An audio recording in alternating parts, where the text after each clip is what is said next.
មាននីរីណាល្អជាងអូនទេសំដីមាសមេក៏សែនពីរុងពេលអូនញញឹមភ័ក្រពោព្រឹមសែនស្រស់ដំណាសំទាំងអស់ល្អໄວគ្មានទោះត្រង់ណាឥឡូវក្លិនឃ្លៀ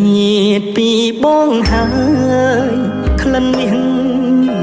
បងអើយអោត្រានត្រើយកើយទុកខាបើសិនជាក្លិនវល់វិញណាបងយកនេសាស្រោបក្លិនផ្កាមកទុកតែឯង